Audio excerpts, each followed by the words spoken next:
Oh, he's out, he's out, he's out. Maybe not. Whoa! Oh, there we go. Look at that. This is just the beginning for all the new stuff to come. Long lagoon. The water will literally go up to here. Plenty of space for nesting, running around from the crocodile. I get to have a tree. Use the tree to my advantage so I don't get bit. Distract them.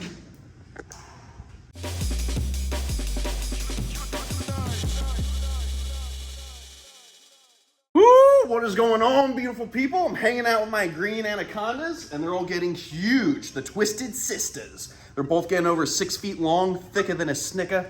And before you know it, we're going to be upgrading them into a huge paludarium. But for now, they got a big vision cage. And unfortunately, one of them's a bit of a bitey one. I wasn't expecting it, but one just latched onto my forearm before we started filming this. We're just cleaning the enclosures. Alex, Stuff Does Nature Stuff, is giving me a hand. And I'm going to give you guys an update on some of the snakes in the snake house. And I have some crazy news of what's happening around the property that we'll show you in a moment. So I'll see you guys in a split. Twisted Sister split. Yo! Who else is doing this on YouTube? Not Logan Paul. All right, first things first, we got to take care of Pepe. Pepe's made a big old mess in there. And I haven't done many cleaning videos on the channel because I've been getting help from the boys coming over like Alex and Tyler. So not too much for me to worry about, but today we've got a lot of poop in here for Pepe. Just gotta scoop him up with the hook, bring him out like that. There we go, use that cage as a shield. There we go, look at that. That's a big, sexy rattlesnake. Look at him, love this guy. And I love my Midwest Kong's hook. Look how big this hook is. This is one of their newest giant hooks for pythons and king cobras. Woo, relax. Beautiful, big Mexican West Coast rattlesnake. One of the largest rattlesnakes that I've worked with, or at least the largest rattlesnake in my collection. Relax. And they can get much bigger than this. Woo! They can get way bigger. Nice, big, beautiful viper. Oh my goodness. Relax. Get him on that hook so you can see him. That is a thick rattlesnake.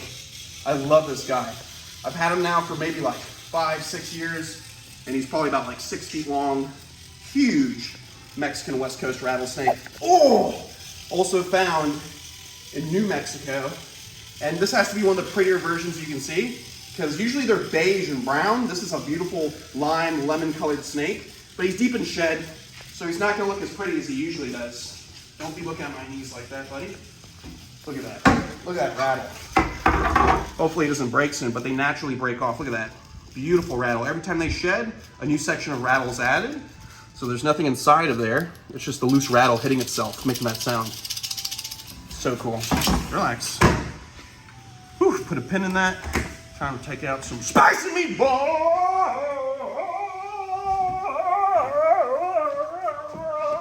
Whoa, nice.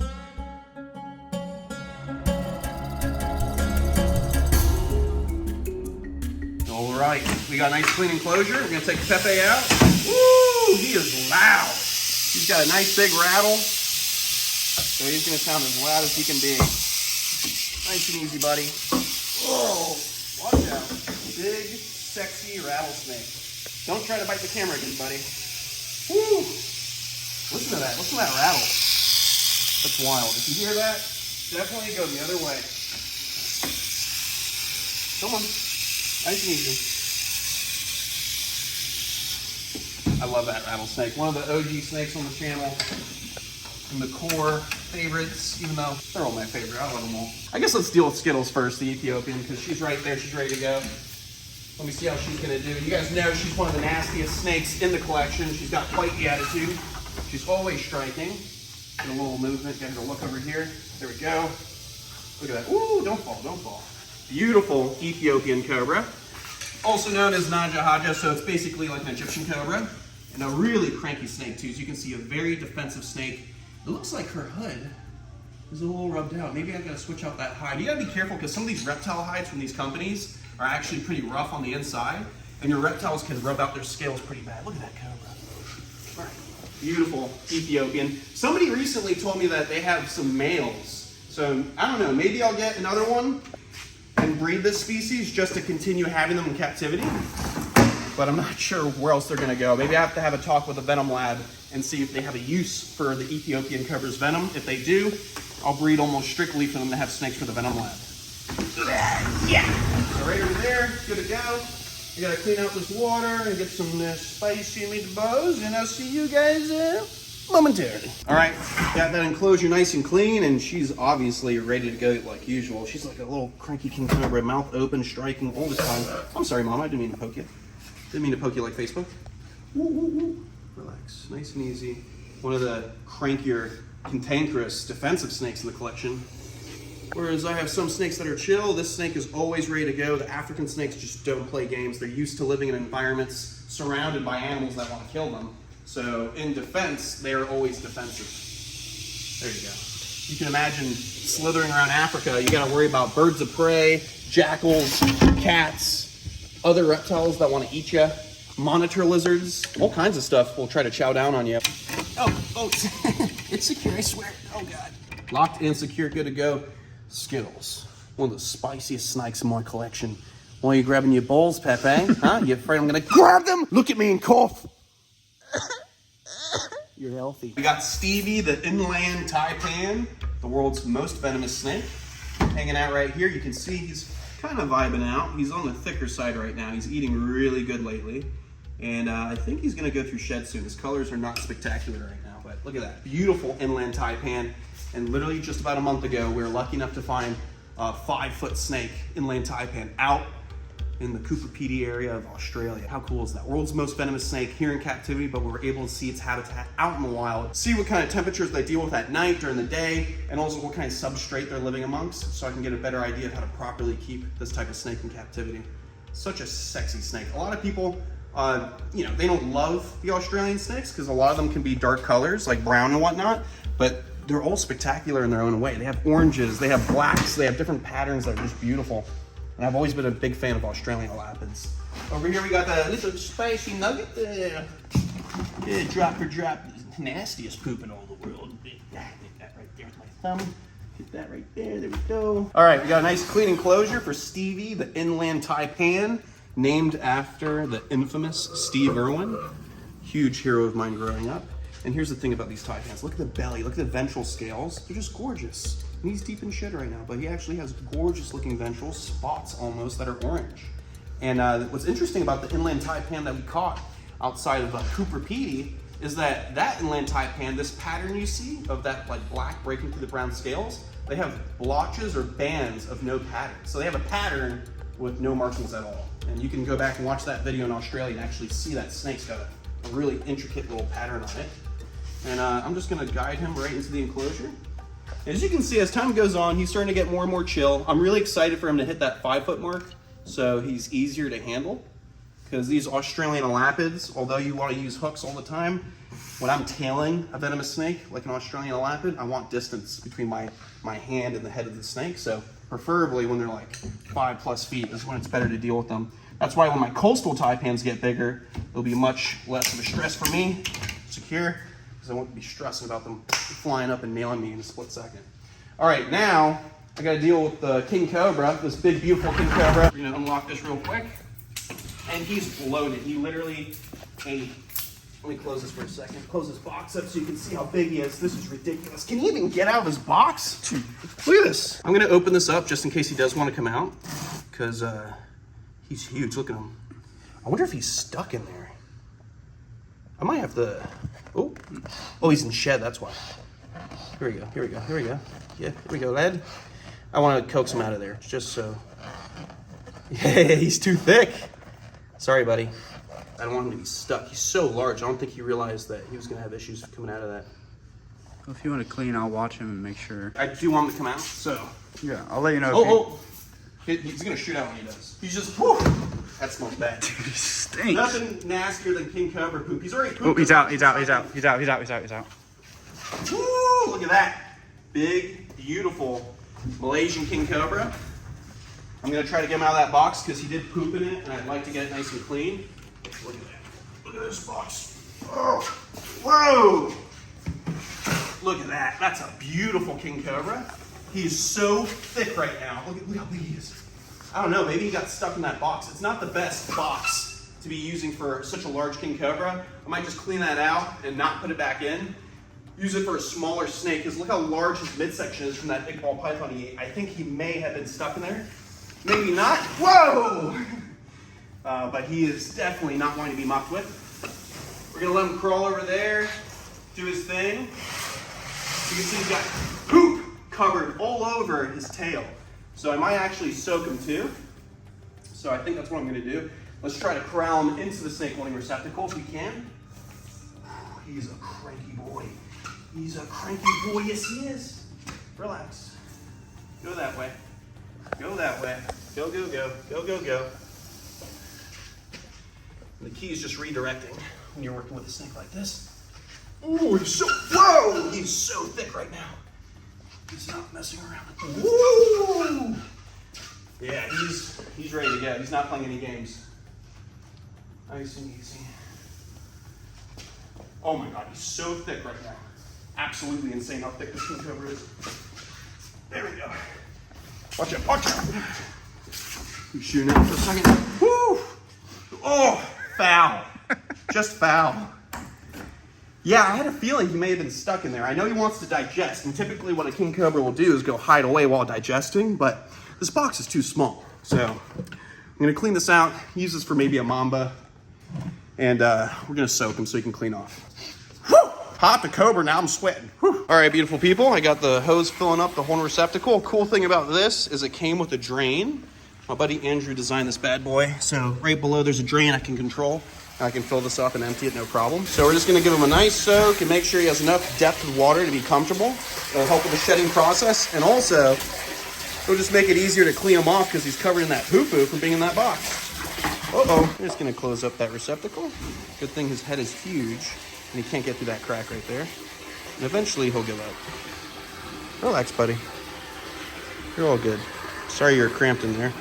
We're gonna probably take like half a dog kennel or a cat kennel and use the bottom half as a hide because it's nice and big and you can't get stuck in it.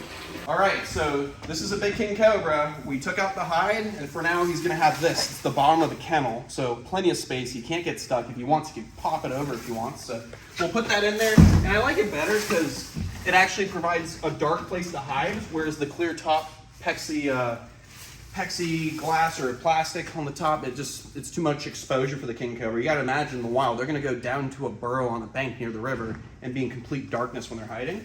I'm gonna put a palm frond over that as an extra hide on the corner. And he's been soaking, so hopefully he's nice. Wow, he's been soaking, he's nice and comfortable, but he reminds me so much of Kevin. I can't wait to see this guy come out of shed because he's so beautiful. He is such a good looking animal. And I like that he is a real king cobra. He knows what he is. He's not playing any games. You want to distract him? Look at that. Beautiful Malaysian king cobra. You gotta love these snakes. Focused on movement. So as long as I stay still, we'll focus on Alex. But the second I start to move around, it becomes dangerous for myself. And he's got that meal on him, so let's not make him uncomfortable. Put him right in there. Got a nice big hide. Plenty of space. He can grow as big as he wants now and hide comfortably without being stressed out. And he's got nice fresh water, just cleaned all that poop. If you guys are familiar with the channel and previous cleanings, you would know that king cobras, they eat other snakes. So when you feed them snakes, they go to the bathroom, that nice fine flesh, kind of like fish meat, just all over the place. It's like liquid diarrhea, and that's normal. They're not supposed to have chunky poops like a retic or a ball python that's eating rodents. These guys are eating a consistency that's like fish, like tilapia. So they digest it real easy, and then they poop all over the place. So locked, secure, good to go. Gonna empty out his whole receptacle, and now we're gonna go get a little update on Anakin, the saltwater croc, and all these new exhibits I got cooking. Woo, let's go! Let's do a little update on my beautiful saltwater crocodile, Anakin. He's in there. Yeah! Look at him. Oh, look at him. Beautiful saltwater crocodile. Look at him in the sun. He's a little bit dark being in there because he's a little bit cooler to the touch. They do change color depending on their temperature and environment. So they kind of camouflage like chameleons do and change color depending on the temps. Look at him. Beautiful Crocodylus porosus, biggest reptile in the world, saltwater croc, my male salty. And you can see his head is turning into a mature saltwater croc head. And you can tell by the ridging and bumps, they have a real toad-like head, lots of ridging, really thick, beautiful croc. He's tensing up, he wants to bite. But look how big he is. He must be like 4 feet now. Look at that. Beautiful saltwater crocodile.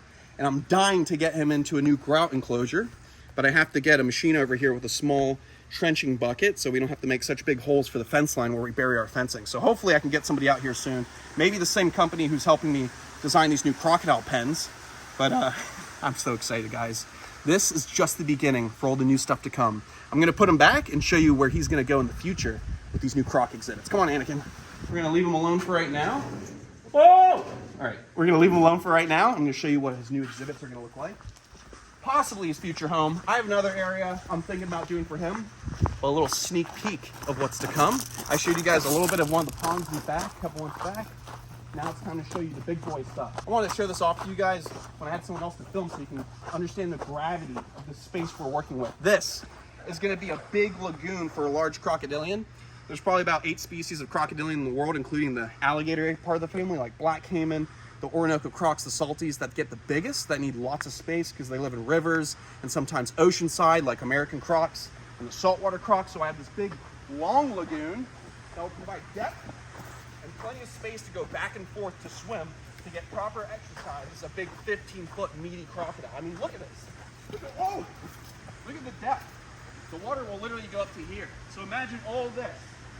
My property line is way back there, so I can actually incorporate all the trees around here. So plenty of space for nesting. What? Just a little louder. So plenty of space for nesting, running around from the crocodiles. I don't have to worry about getting cornered. I mean, this is incredible. This is incredible. Look at this. And then up here, where it's nice and elevated, this will be the edge of the enclosure. And this will all be an elevated boardwalk with rails, so we can be in the exhibit, looking over the water, feeding the crocs together on the tours, chandlerswildlife.com. All right, so right along here will be the elevated boardwalk, and it's gonna be a long boardwalk that threads into the different enclosures. So like right here, for example, this one's gonna get modified into the alligator enclosure, so Chobi, the big bull gator, will end up in there. I'll show you his pond in a second. So a boardwalk will go into there. Boardwalk will come back here to the main boardwalk and thread out into this enclosure. So these will all be separate exhibits. We're doing at least 5 new gigantic ponds for adult crocodiles before summer's over. So just look one more time, look at the space. Basically, almost an acre of land for one crocodilian species. It could be a false gharial, it could be a real gharial, saltwater crocodile, black caiman, it could be anything. But look how much space they're gonna have to swim.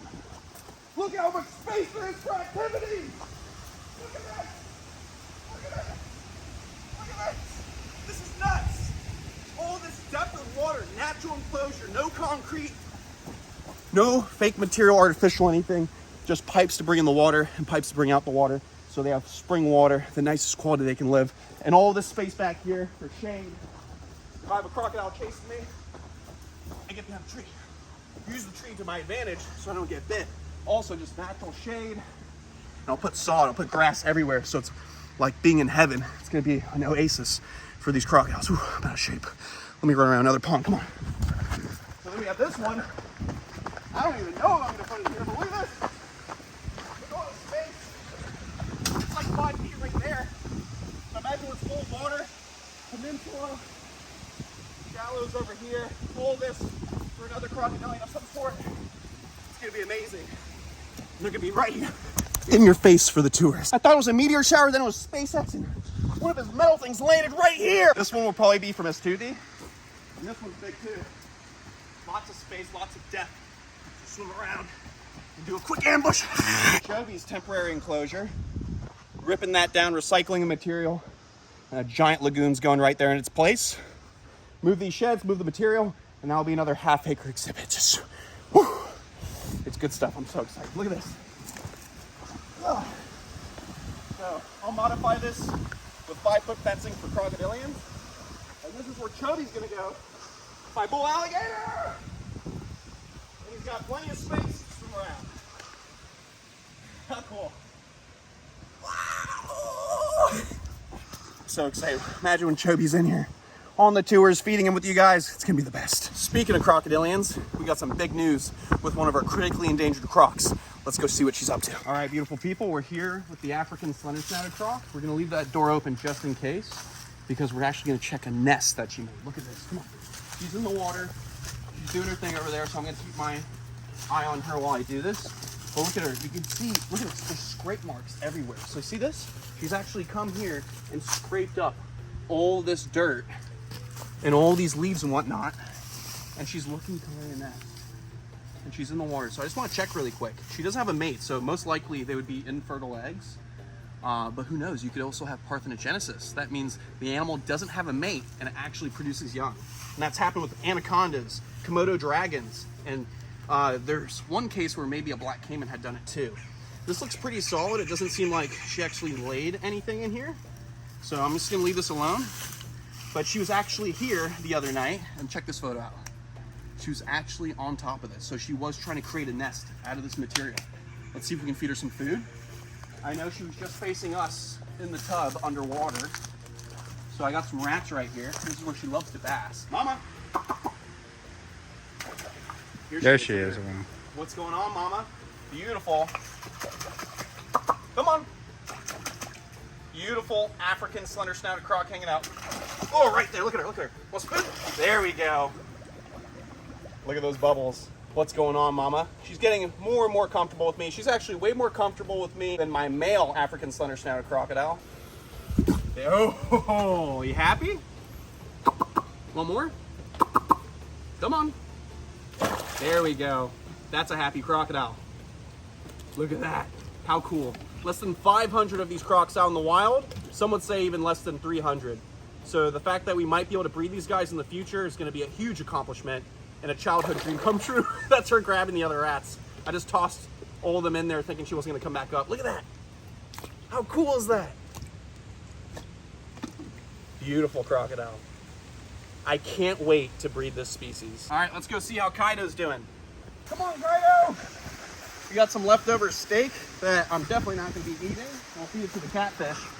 But might as well let Kaido get some enrichment, go swim around the pond. Kaido! He loves chasing butterflies. I don't know if you guys noticed this. Whenever a butterfly comes by, he starts chasing it like crazy. Nothing goes to waste here. Some old steak. We're going to feed it to some catfish. Come here, kitty, kitty, kitty. Give it a taste. Give it a... Whoa!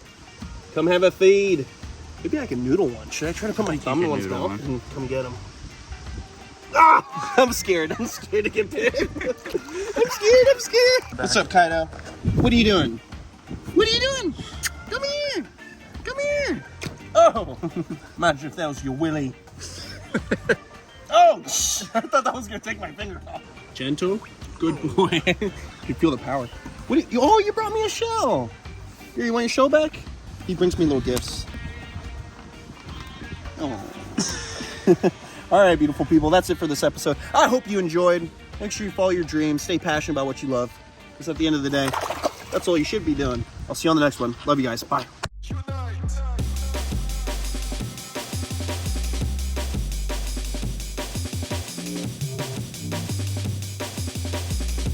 I get behind the tree. Use the tree to my advantage so I don't get bit.